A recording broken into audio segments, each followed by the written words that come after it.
Hello, everyone. I'm Janelle Gurley, Director of Science and Programs at the Maria Mitchell Association. And of course, that's my dog in the back. Just had to be included tonight. But I just wanted to say welcome to each and every one of you. Thank you for joining us for our May Science Speaker Series this evening. And it is my esteemed privilege to welcome Dr. Betsy Sherman back, our Senior Marine Science Advisor at Maria Mitchell Association and Professor Emerita at Bennington College. Betsy, welcome, welcome. Thank you. Shall And I? before I kick it off to Betsy, I just wanted to recap what we will be participating in this evening. So tonight's presentation is titled, What is Harbor Health? We will take a journey with Dr. Sherman this evening for an exploration of what we really mean by harbor health and how scientists decide whether a harbor ecosystem is functioning well. In many discussions about water quality, attention quickly turns to measurements such as nitrogen, oxygen, temperature, pH, or chlorophyll. But Betsy suggests that the most important question is how the organisms in the harbor are actually responding to the conditions that they experience. Drawing from MMA's Nantucket Harbor Buoy project and other long-term monitoring efforts, the talk will explore how environmental conditions shape the lives of harbor organisms and why rather eelgrass abundance may be one of the clearest indicators of the harbor's overall condition. Rather than focusing only on isolated measurements, the presentation will examine how the intensity, duration, and timing of environmental stress measured by the MMA buoy may influence the biological health of our Nantucket Harbor itself. So everyone, join me this evening in welcoming back Dr. Sherman. Betsy. Welcome, welcome again. And you shared with me that you have a special celebration in your family. Oh, stop. Thank you, Janelle. You actually gave my talk, so you're all dismissed. No, I'm happy to be here. Happy that you're all joining me to discuss harbor health. Those of us who study harbor health have a lot of toys, and they are really cool toys. They analyze the various physical and chemical parameters of the harbor, but they are so interesting and demanding that sometimes I find myself going down a rabbit hole of what is the dissolved oxygen and actually lose sight of what it is I'm supposed to care about.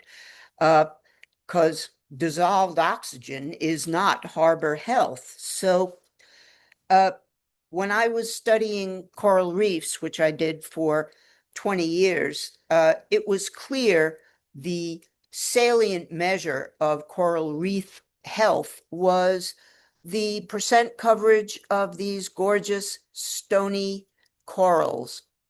And the coral reef, which is provided by these stony corals, creates habitats for many creatures. It provides nursery grounds for fish, invertebrates. It supports high biodiversity. Corals themselves store carbon and protect shorelines, or they don't. With the harbor, with Nantucket Harbor, there are quite a few reports that suggest that the salient measure of harbor health is eelgrass. There are a number of reports, not least of which from the Massachusetts Estuary Program, suggesting that eelgrass coverage is the salient measure. Just like corals, eelgrass creates habitat in shallow coastal water. It provides it provides nursery grounds for scallops and fish and other invertebrates. It improves water quality. The eelgrass stabilizes the sediments, and it too is a carbon sink. Or it is not.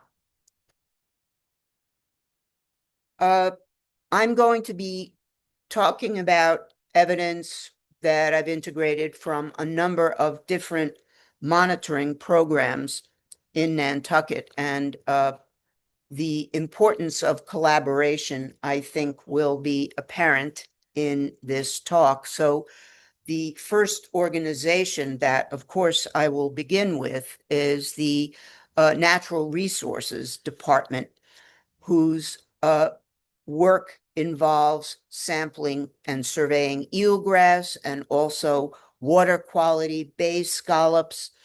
And these are among the sites in the in and around Nantucket that the NRD has been working with.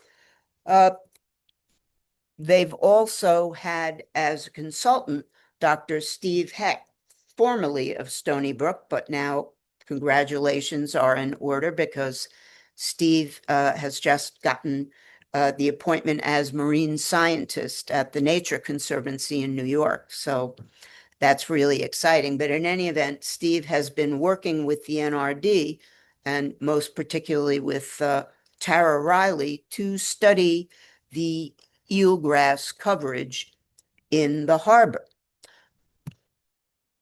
This is a figure from his eelgrass. Oh, got to mention something.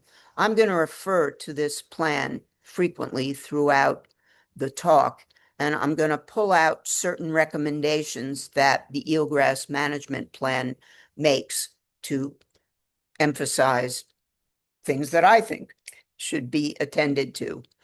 It's my talk, I get to do that. So here is the figure. On the y-axis, we have eelgrass percent cover, which in 2006 was heading up to about 40% eelgrass coverage, down to 2024. And Steve writes, the severe decline in eelgrass coverage between 2006 and 2024 is very concerning, given the plethora of ecosystem services that eelgrass provides. Steve also parsed these data. This is the averages of the entire harbor, but he parsed the data into various spatial geographic parts of the harbor. Lower harbor, here is eelgrass coverage, the central harbor, and the upper harbor.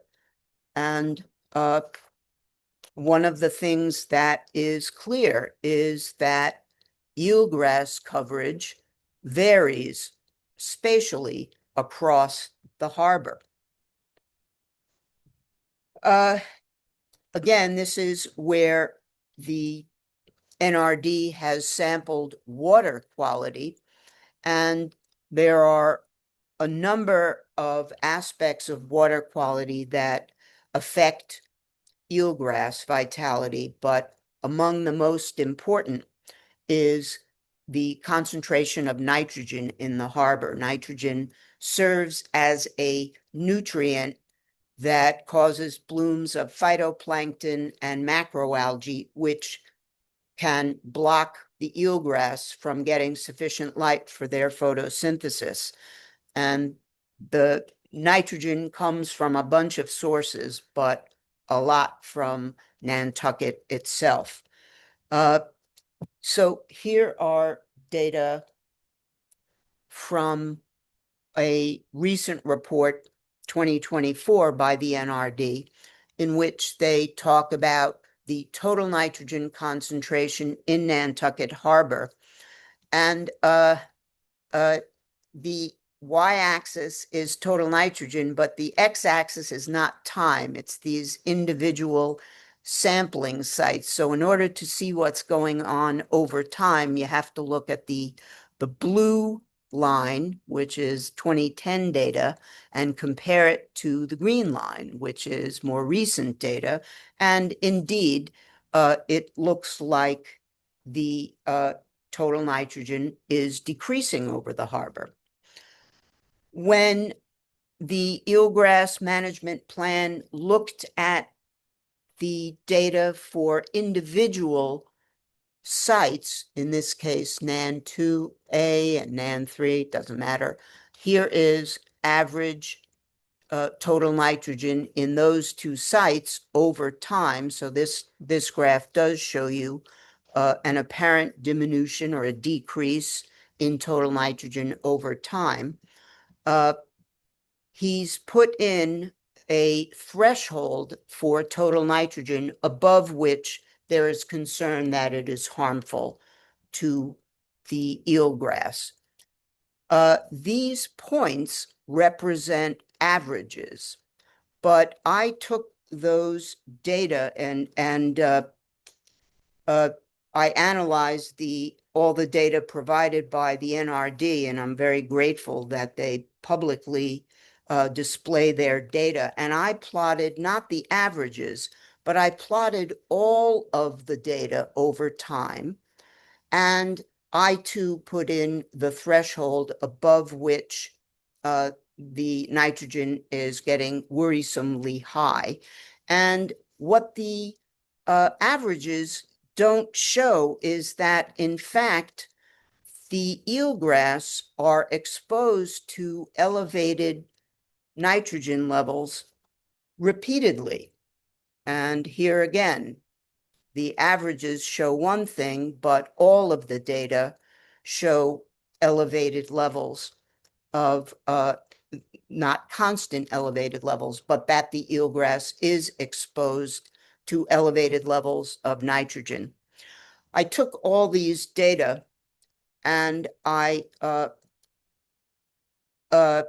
plotted a distribution of all the total nitrogen data of 6 sites that represent spatially different sites across the harbor. And you can see that total nitrogen varies across the harbor as well. Now, the buoy, the MMA buoy, as you all may know, sits at the mouth of the harbor, and it measures 9 physical and chemical characteristics of the harbor continuously every 15 minutes, 24/7 during the deployment. So that is a ton of data. And the sensors are incredibly sensitive, but they are also, they're,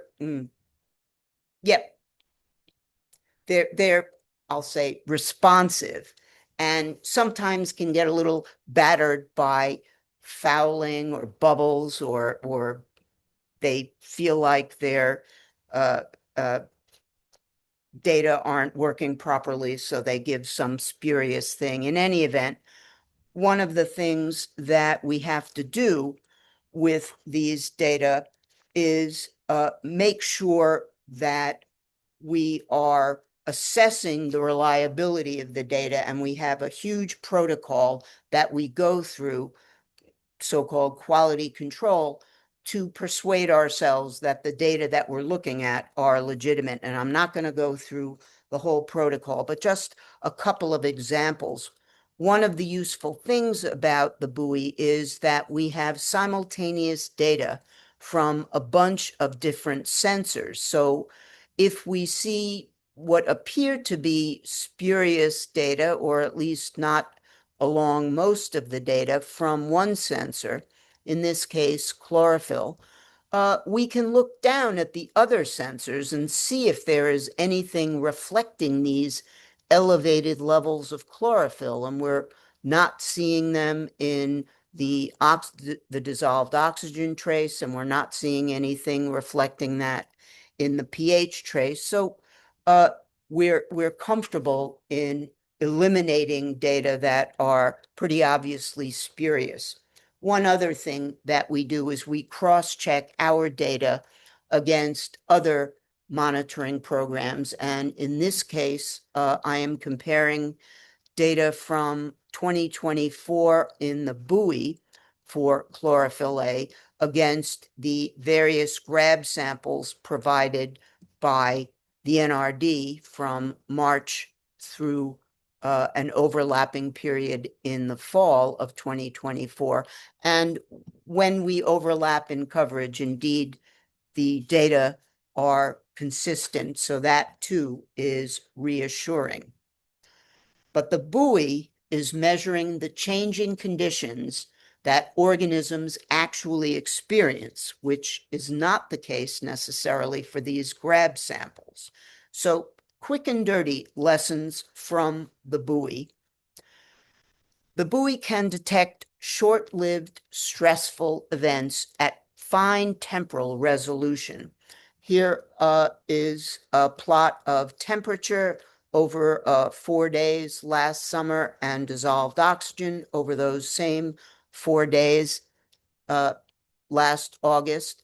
And I've included a threshold of temperature of about 23 degrees. And the literature suggests that temperatures above 23 degrees are stressful to bay scallops, to eelgrass. And what you can see is with this fine temporal resolution, the organisms in the harbor are regularly exposed to above threshold temperatures. Similarly, with dissolved oxygen, they are exposed to levels of dissolved oxygen below what are considered appropriate thresholds.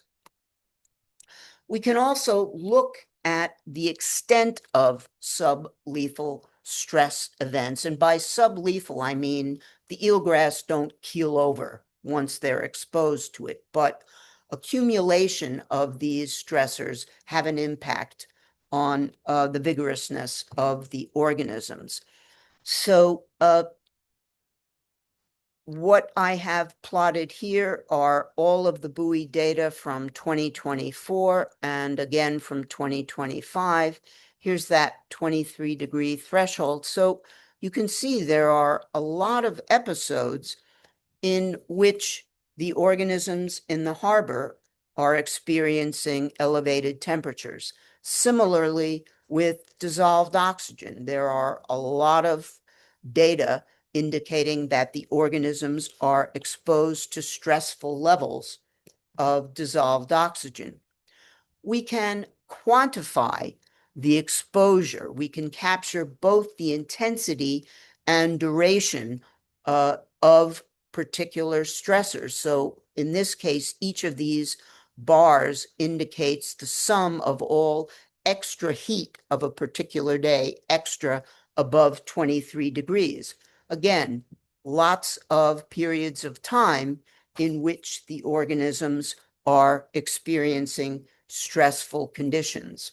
Of course, stressful parameters don't come about one at a time. There are lots of stressors that occur simultaneously, many of which have synergistically deleterious effect on the organisms, and we can measure compound stress as well. So here you can see above threshold levels of excessive heat overlapping in time with very low levels of oxygen. Referring to the eelgrass planning recommendations, and my slide is obscured somewhat, so I'm going to read what it says on my notes. The recommendation from the eelgrass management plan: implement targeted research initiatives to understand the short and long-term factors driving localized changes in eelgrass beds, individual and cumulative impacts of stressors. So right up there in the eelgrass management plan. Another example of compound stress is low pH and elevated temperatures. You all know that the burning of fossil fuel has increased atmospheric CO2 concentrations, much of which dissolves in the ocean, and that CO2 reacts with water to form an acid, and the measure of of acid, or the acidity of a solution is determined by the number of free hydrogen ions that are floating around in the solution. And the hydrogen ions are very reactive with carbonate ions and take carbonate out of solution, joining it to the hydrogen atom. So the carbonate concentrations, free carbonate concentrations in the harbor decrease, making it much more difficult for the shellfish and other animals to have this reaction, reacting carbonate with calcium to deposit calcium carbonate. So keep in mind, pH is a measure of the hydrogen ion concentration of the acidity of any solution. And keep in mind that pH is a logarithmic scale. So here are the data for pH from the 2024 deployment and the 2025 deployment. And the difference between, well, I'm having trouble seeing it, a pH of about 8.2 and a pH of about 7.8, that reflects an increase in acidity of 150%. So when we combine these data for temperature and pH, pH is on the y-axis and temperature on the x-axis, and here's a threshold of 7.9 for pH, and you can see that the low pH is not randomly distributed across the year. It clusters disproportionately in the warmer conditions. A number of organizations, including MMA, is measuring various components of nitrogen. And I mentioned earlier that the NRD is measuring various components of nitrogen. And in this case, I'm showing a comparison between nitrate from the buoy and these grab samples from the NRD. I'm going to show you also some stormwater data, but the point is that different monitoring programs measure nitrogen in different ways and at different time scales, which is why aligning these data sets is really important if we want to have a comprehensive understanding of what's going on in the harbor. So here is some data, some stormwater data provided by Charles Johnson, and the dashed line is yet another threshold indicating where elevated nitrogen levels might be of concern. And what you can see is these data are taken after particular storms, and 2025, as I understand it, wasn't all that wet.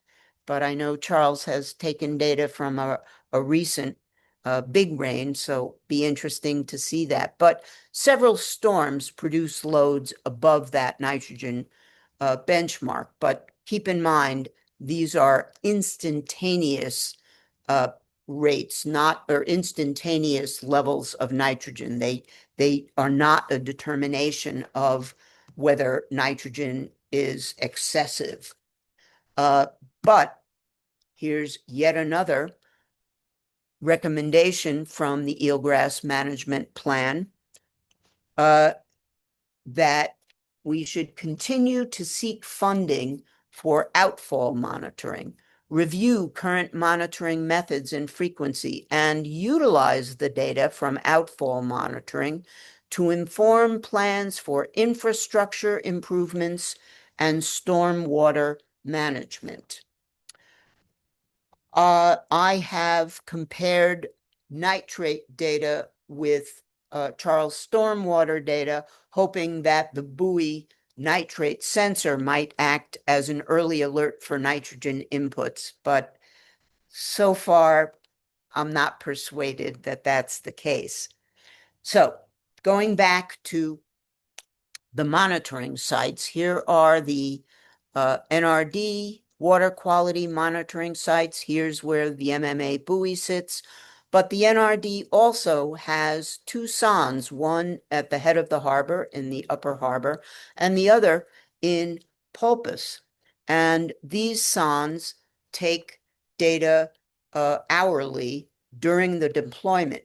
We can't get the data immediately, but once they are downloaded and shared, I could look at something, a small portion of the data from the sondes and compare it over that same period of time with the MMA buoy. So what we see from the MMA buoy is that the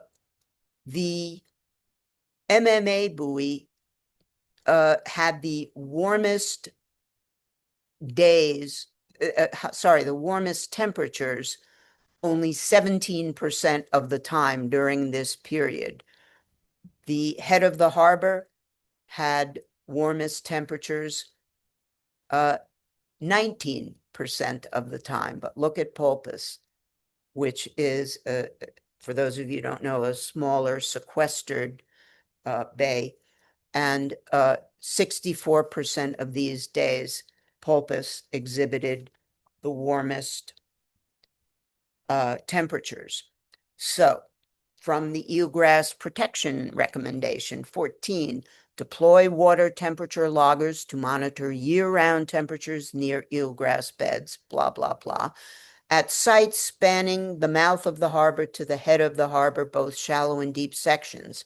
This is taking note of the fact that temperature also varies spatially across the harbor. The harbor is not one thing. Eelgrass cover varies across the harbor. Total nitrogen varies across the harbor. Temperature varies across the harbor.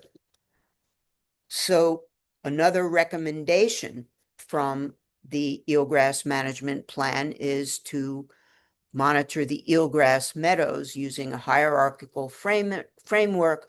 Monitoring would involve island-wide quadrat-based assessments at permanent sampling stations following a spatially distributed design. So again, recognition that the harbor is not one thing. There are other monitoring organizations in Nantucket. One, the Nantucket Land and Water Council, studies biological aspects of eelgrass in very particular and interesting ways. And here are their sampling sites.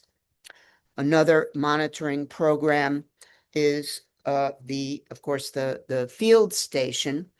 And the field station is doing a number of studies looking at biological variation in eelgrass as well as genetic variation in eelgrass. I was talking to Yvonne about that, and I find that very interesting that looking at genetic variation in eelgrass populations may tell us something about the heterogeneity of their distribution. All of these monitoring programs have revealed that the harbor is shaped by multiple interacting stressors. There are chronic stressors. There are episodic stressors. There are other biological stressors. So to get an understanding of harbor health, we have to measure the changing conditions that the organisms are actually experiencing. Now, we are beginning to develop an historic record of harbor parameters using the MMA buoy. We can now get data over the same span of time for the various parameters. So here I've got a stretch of 10 days last year in 2025 of temperature. And here we have those same 10 days in 2026 of temperature. And I don't know what all the fuss is about with this global warming thing because, I mean, look, these temperatures are lower than that. So I don't know what people are worried about. Similarly, with dissolved oxygen, we can compare dissolved oxygen levels on the same days over 2025 compared to 2026. So the organisms are experiencing not just spatially different things, but different exposures temporally as well. So, what are we learning? Strong spatial heterogeneity exists across Nantucket Harbor. Conditions experienced by organisms differ greatly across space and time, and harbor-wide averages may miss biologically important conditions. And lastly, stressor interactions and episodic events may strongly influence eelgrass health. So, what comes next? I think we need to expand continuous monitoring to additional harbor regions, and this is my plug for another MMA buoy. We need to link environmental records to eelgrass and other biological responses, integrate data sets across organizations and monitoring programs, I think is essential, and then build the long-term record needed to understand the ecological and biological change that is going on in the harbor. And once more, I turn to the eelgrass management plan with a recommendation that we develop monitoring and data collection standards and protocols and encourage groups to collect data in similar ways, utilize the same units. Currently, several, I would say many groups are collecting data in different ways. I will say, I feel there is a new determination among the monitoring programs to do exactly this. So, we have a roadmap for greater harbor health provided by the Nantucket Eelgrass Management Plan. The question is, do we have the will to implement it? Thank you very much.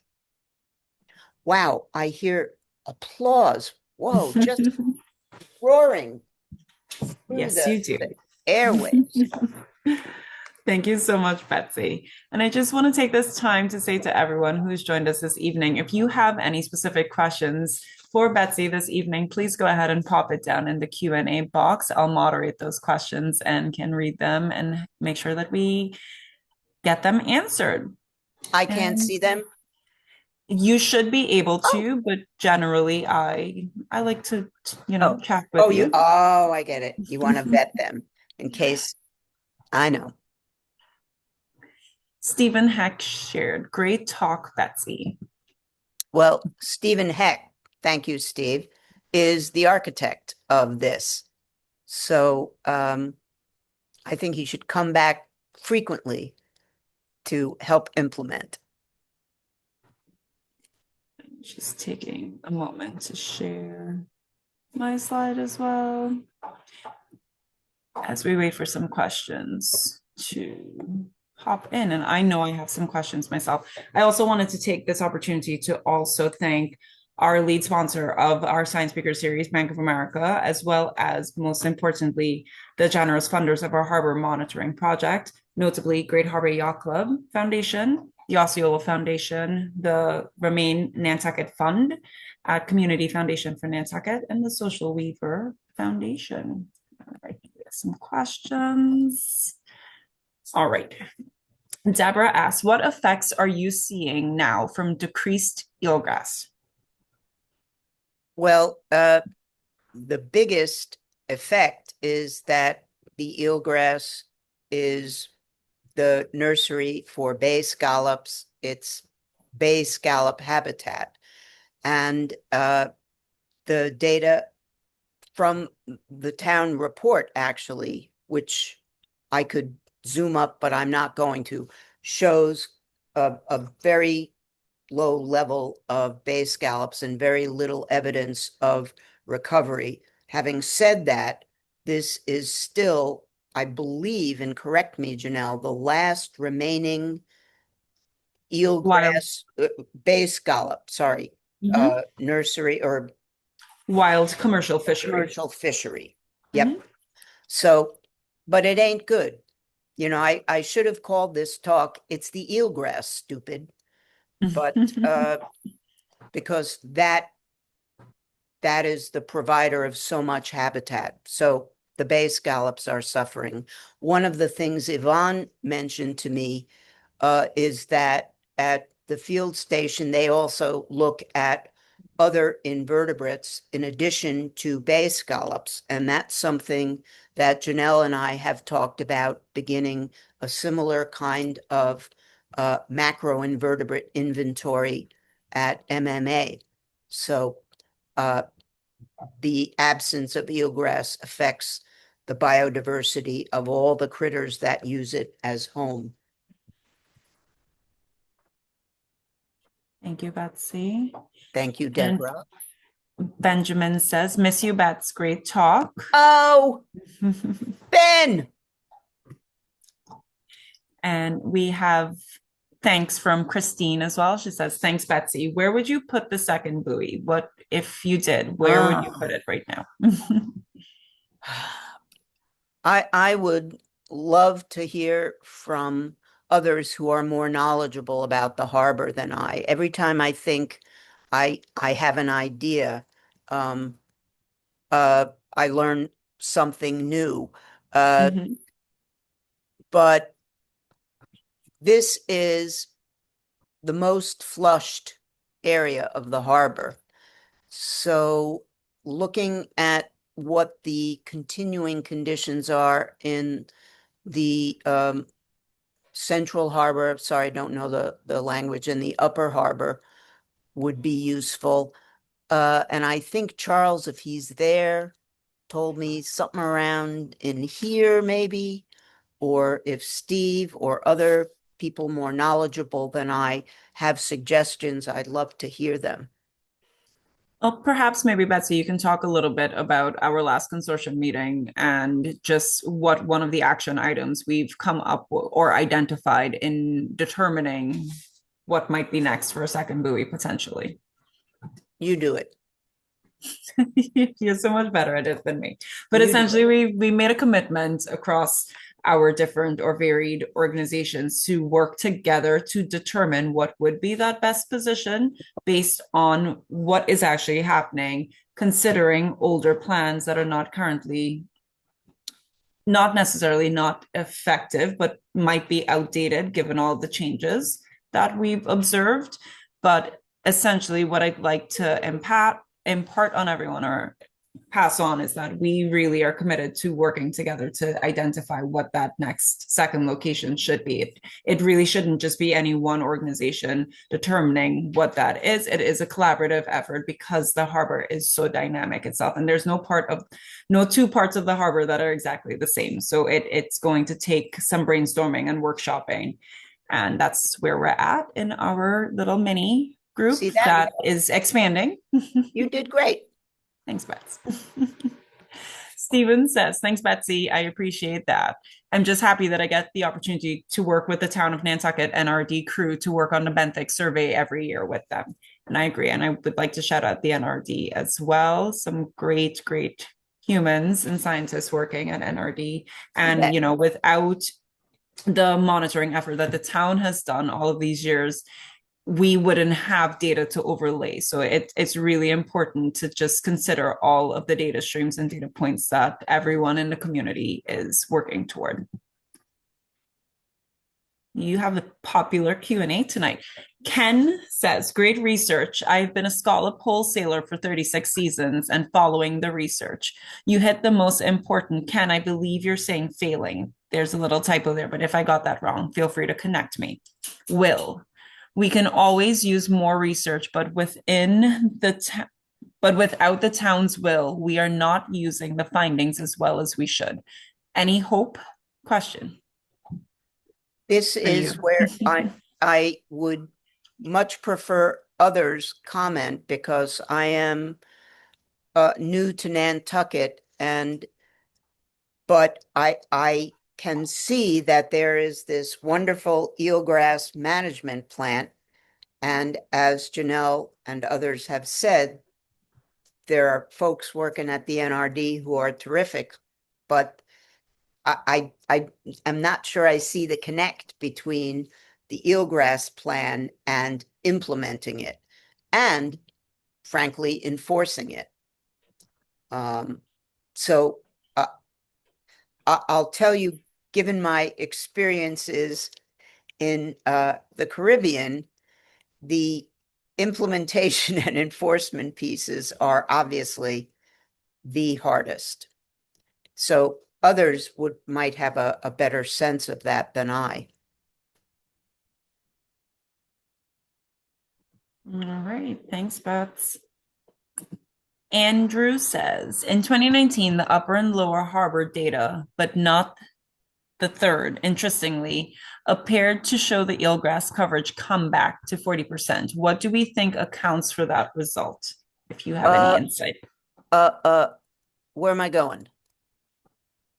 Tell me, Andy, you want to look at the eelgrass data? Is that, Mhm. yeah, okay. Yeah. Here, what am I looking at? Repeat the question, Janelle, please. Oh, Yes. In 2019, the upper and lower harbor data, but not, I'm not sure if that's a typo, but not, is a TE third or the third, interestingly, appeared to show the eelgrass coverage come back to 40%. What do you think accounts for that result? I have absolutely no idea.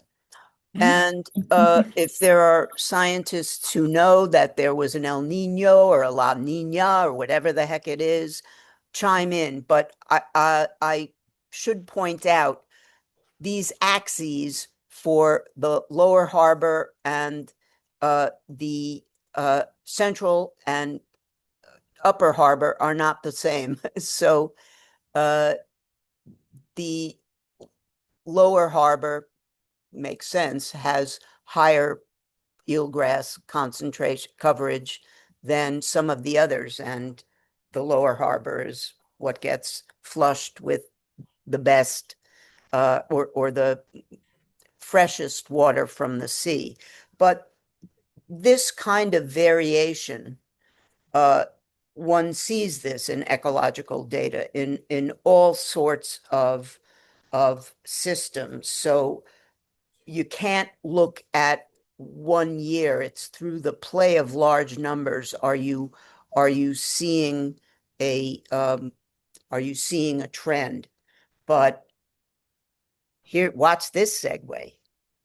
If we had a continuously recording buoy that could tell us, what happened, were there episodes of elevated temperatures or decreases in dissolved oxygen or elevated levels of phytoplankton or what have you, we might be able to do exactly that, Andy, which would be to tie the conditions in the harbor to actually what's going on with the biology.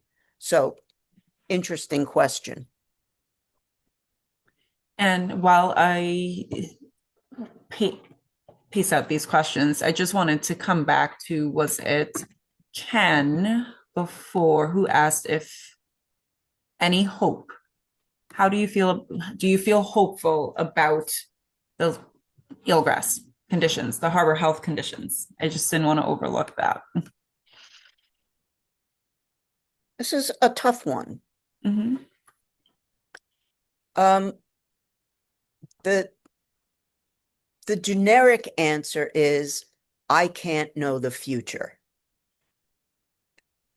These trends are, of course, worrisome.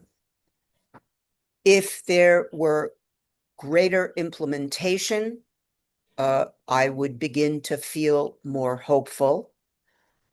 There are other parts of Massachusetts where there have been successful eelgrass restoration projects occurring. I don't know if they are scalable, Mhm. but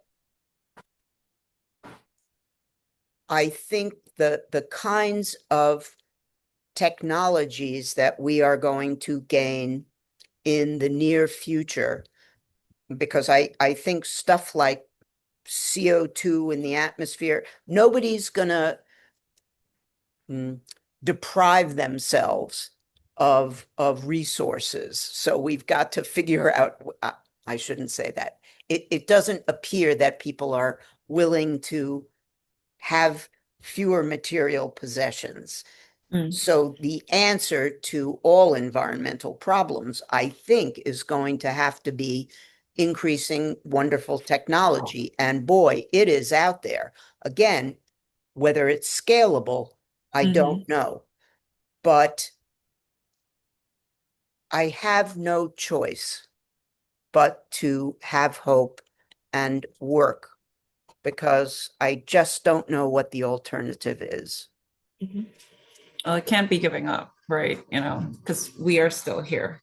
So if we were to give up, I think there is some base element of hope that we have to have hope, and I think that that's what keeps us all pushing forward in our various respective areas of expertise and focus.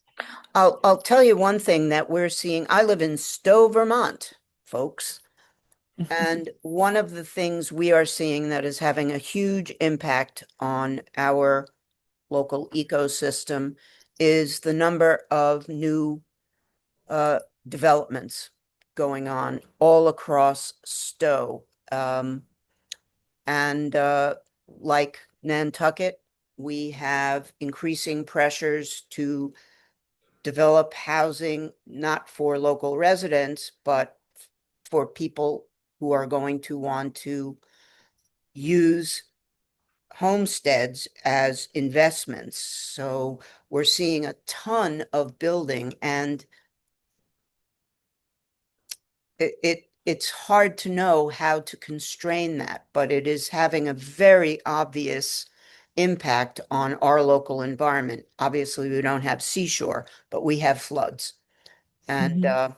so worrisome. And and developers have lawyers, and Mhm. we are a town of volunteers who try to say, well, try to fit into this particular regulation. It's a real struggle for Mhm. Stowe, and I would imagine for Nantucket.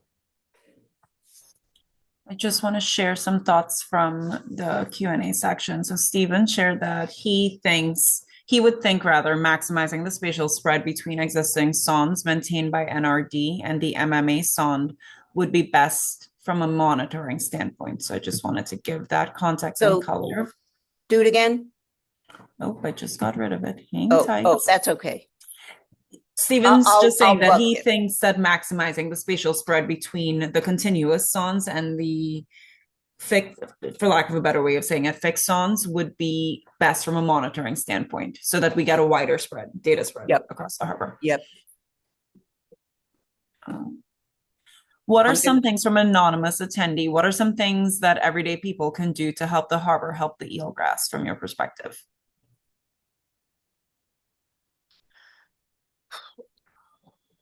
I hope there would be a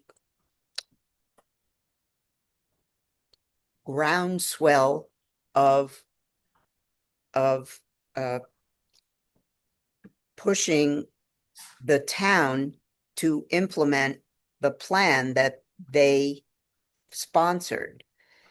And these uh, local movements, shall we say, can be very important. I am speaking from some experience in Stowe, but local movements pressing the people who are making decisions about implementing the plan would be something that I would encourage folks to do. There are really local things that you can do in your own homestead, like not using fertilizer, um, trying to not till stuff up so that substrate stays where it ought to be. And of course, the big bugaboo is CO2 in the atmosphere. I mean, that's really the what is it, the gorilla in the living room. So anything that we can do to limit our CO2 extrusion would be a good thing. Do one thing, do one thing. No one thing is too small, I always say. Patrick says, thank you. You're doing great work. I live in Florida and we're having similar problems concerning the Indian River Lagoon, a 156-mile estuary on the east coast of Florida. How quickly is water exchange in the harbor, and what recommendations are you making to stakeholders on reducing nitrogen and other contaminants? Well, uh, wow. Florida is, that is a very worrisome geological and geographical area between the Everglades and the estuaries. Boy, so many worrisome problems there. Never mind about your coral reefs. They are pretty gone. Uh, so I sympathize with you. I don't know the water exchange data. I can tell you about what goes on here, and from data that I look at from the other monitoring programs, when I showed, the Tucson data compared to the MMA buoy, uh, it's clear that this area is well flushed and Mhm. this area less well flushed, and this area not well flushed at all. But I know there are humans in the audience who know the answer to that uh, better than I. Yep. I just want to connect some of these linked thoughts. So Dave said, thanks, Bets, from Dave and Georgie. And then Dave went on to ask, is there any way to grow eelgrass in a lab, then seed plants back in the harbor? And Tessa, I believe you were responding to Dave here saying that Hui is trying to figure that out currently. Um, I is this Tessa from the NRD? Yes. Welcome, Tessa. Yes. Uh, Welcome to Tessa. you guys, don't you distribute eelgrass seed for restoration? And is that, and I think doesn't if I don't know if Yvonne is there, but I think the field She's not station, tonight. no, okay, I think the field Mhm. station does that kind of work. I'm unaware of the specifics of what Hui is doing. Do they have a something beyond Mhm. broadcasting seeds or planting little baby eelgrass? I'm not certain. Maybe Tessa, if you feel free to pop into the box if you have any more insight into that for us. Um, I'll just keep going because that's full in here. Anna says, awesome presentation. Thank you so much. Super excited to join you all on Nantucket in research at the Nantucket Field Station this summer. Thank you, Anna. I Whoa, can't wait to meet you, see you. great. Charles said, thanks, Betsy. Arlene says, as an outsider of this field, I'm curious what factors will go into locating a second buoy. Can you say a few things about this? Again, I feel not the Mm-hmm. best source for this. Steve Mm-hmm. Heck, who ran the eelgrass survey, suggested that we deploy across a wide uh, array of, or that we have a lot of distance between the various monitoring, the permanent monitoring. So here's Mm-hmm. the MMA buoy, here's the pulpus sonde, the HOA, the head of the harbor sonde. Uh, some people were suggesting putting one in pulpus. I think that makes very little sense, given that they already have the sonde there. Other people have suggested putting the buoy in and around here, and that would give us a spatial distribution. I'm semi-curious. Well, what I would love is to have a buoy right next door to a functioning eelgrass meadow. Mhm. That would be so we can know what those eelgrass are actually experiencing. So Mhm. uh, we can talk about that, Janelle, presumably Mhm. with the other folks. So Yep. And I would say I would add to that too that it might be interesting, and I feel like, and Charles, feel free to correct me, that we've been also thinking, I just need to gather my thought, just in an area that's not as highly flushed as where the current buoy is, it would be really good to just get a contrasting data set. And it may not even contrast with it, then that's genuinely what we are trying to work as a group to figure out right now. What are those factors? What are the metrics that would make a good, sound, solid decision that we all feel comfortable with and could stand behind? Ken shared, you're correct about not seeing enforcing, and he's referring to the Illgrass Management Plan, I believe, and funding the resources required. Charles and says, this is done. Thanks, Betsy. Could you please explain why this continuous sampling shows more than the grab samples and why another buoy would be so beneficial to get a better understanding of what is really going on in the harbor? sure, sure. Uh, well, for instance, let's go back here. The grab samples, enormously useful. And in fact, whoop, hang on. All these data are from grab samples uh, that are taken. Well, let me get another. Nope.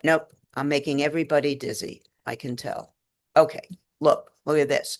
Here are grab samples from the NRD, and you can see that in March of 2024, they took 5 samples at presumably 5 different sites. Then nothing for a stretch here. Excuse me. Then in June of 24, 5 samples at 5 different sites. And here again in July, much more sampling, or I'm sorry, more sampling of a greater number of sites. And here again, but there's a whole lot of stuff that is going on in here. Whoop, didn't mean to do that. And even short episodes of stress can have an effect on Mm-hmm. the vigor of the eelgrass and the bay scallops. And this doesn't tell us what that is. Whereas, nope, go this way. Look, fine temporal resolution. In a few days, we can see that perhaps the average temperature might not look very worrisome, but what we can see is that the organisms are actually exposed to periods of elevated temperatures. So I think the point of the buoy is to give us data about what the organisms are actually experiencing every 15 minutes. Mm-hmm. And I think that is a huge advantage for us to be able to discern what biological consequences are occurring if we have the exact parameters that they're exposed to. I often come back to just something that RJ had shared with us in our last meeting. It's like, if as a human, just to give context and perspective, if you're in a room that's well oxygenated and you are on a treadmill, and I'm gonna butcher his example, I'll add some elements in of my own, but I think of myself exercising in a well ventilated room with a lot of good oxygen in there. I'm gonna be on top of the world. Great workout. But if I'm in a space where the oxygen saturation is low and or the carbon dioxide levels are high, I might be functioning, but how well am I functioning? I'm still running, I'm still breathing, but am I doing the best that I can in the environment that I'm in? And I think that's just a different way to think of the situation. And with the continuous data monitoring points, you're just able to recreate what they're experiencing, like you said, quarter of an hour at a time. And with the grab samples, to come back to Charles' questions, we're just getting isolated pockets of what they're experiencing. So it's still good data and it's good information, but just having a broader range of data points just helps us to understand, are they running on a treadmill with fully oxygenated with all the resources that they need, or is this ecosystem compromised for a prolonged period of time? And are these sublethal threats, are these the things that are contributing to this decline that we're seeing? So hopefully I didn't butcher that too much. No, you did great. Stephen says, Dave Curtis, great question. There are many folks working on figuring out how to do what you mentioned at scale, but it's not there just yet and may take a while to sort out. Ken said, we can't influence the weather, acidification from CO2, etc. So we need to be more vigorous in enforcing the things we can do that benefits the harbor. And Stephen continued, but on the same note, I think that on Nantucket, the real issue is resolving the causes of eelgrass loss, given that Nantucket has eelgrass meadows throughout the harbor with recovering conditions, as existing meadows can naturally reseed areas that have experienced decline. And continued, as we were talking about what challenges we're facing, from an eelgrass perspective, eliminating fertilizer use and reducing septic system driven nutrients entering the harbor would be amazing. I agree and echo that sentiment. Ken elaborated that we have had an eelgrass restoration program for years. And Tessa elaborated a little bit more. The MT lab is at Buoy is currently working on in vitro eelgrass growing, and they are then trying to figure out how to grow them in the lab first and determining if they can transplant those seedlings. And then Dave Curtis shares, we lived in Dave Mass. Curtis, I would just like to say, is the greatest science teacher I have ever known. That's all I'll say. Dave Curtis went on to share, we lived in Mass, and after years of pollution in the Charles River Basin, the city installed an aerator system in the basin. Would this be feasible in that harbor? Whoa. Good question. I don't know the answer to that. I don't either. Boy, I don't. But was there no additional attempts to not permit as much nonsense getting into the Charles River? Oh, the aeration, Dave, I don't know if this is true, may have more to do with flushing and movement of the water that I don't know if Nantucket Harbor needs, but it's a good question. Don't know. It's a good question. I think that's one that we should bring back to our group as well. Just food for thought, something to consider, brainstorm. Well, you guys were a chatty bunch tonight. I love it. I love getting all the questions, the commentary, and the discussion. And just out of interest of everyone's time, Betsy, what would you like to share with us? What question were you not asked this evening, or what topic was not broached from your perspective that you would like us to have some information on, if anything? Okay. The question is, why do we care? So why do we care? Well, I know why I care, but I have said this ad nauseum. There is no intended state of nature. The universe won't object if the eelgrass disappears from Nantucket Harbor. There was no Nantucket Harbor probably 100 million years ago. This planet is always changing. So how do we make the argument that we want to preserve at least this? And people have different answers. For some, it's aesthetic or cultural. For me, absolutely aesthetic. I love a diverse world. It gives me pleasure. But for me, the ultimate reason we should care about environmental degradation is if we don't stop it, people will suffer. And we are seeing it already. Some of the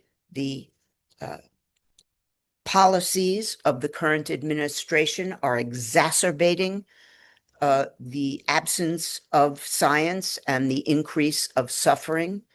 And we need to make a stand. So why do we care? And what are we going to do about it? And I would add to, just from the context of Nantucket, our harbor is a way of life. It always has been. And, a reason to care is that we are one of the last wild commercial scallop fisheries. And that is genuinely, truly a way of life, a means of earning. And it also was a way of putting food on the table, and it still is, so in so many different contexts. I think why we should care is that even on a changing planet, our micro on a global scale, our micro ecosystem has a major impact. All of our waterways are connected. And if we can figure out how to save our eelgrass meadows and beds, maybe it is something that is replicable in other areas. And I know that Steve Heck, if he were still on here, he could have shared some context about some of the work that they're doing in Long Island. That's been pretty awesome as well. And I know it's been happening on Cape Cod as well. So that's what gives me hope. I know that I wasn't asked if I had hope, but I think that that's what gives me hope, is that despite all that is changing constantly, it's good that things are also changing, because we're forced to change the way that we think about things and how we interact in this world, how we interact with each other, how we interact with ecosystems. And I do have faith in the next generation that will come after me, because there's a lot of care and a lot of wanting to get things right. So that's what gives me hope as a former educator. But I just wanted to thank everyone for joining us again this evening for our May Science Speaker Series with Dr. Elizabeth Sherman, Betsy. And congratulations on your 5th grade graduation for your granddaughter. Off to middle school she goes. But truly, it's always such a privilege to just hear your thoughts and to be able to pick your brain. And I'm so happy to host you this evening for our Science Speaker Series. And again, just a huge shout out and thank you to Great Harbor Yacht Club Foundation for being one of our major funders for this harbor monitoring project. Without them, this work is just, it's not possible at this scale, or wouldn't be possible at this scale. So we're super grateful. And also for being one of the organizations to convene all of the collaborators to get us all working together and thinking about our harbor and the future of Nantucket. So thank you everyone for joining us again. Betsy, thank you so much for taking time out of your evening. Thank you all for keeping me away from watching the Red Sox. Fair. Good night, everybody. Thank you so much, everybody. Have a great night, everyone. Thanks, Janelle.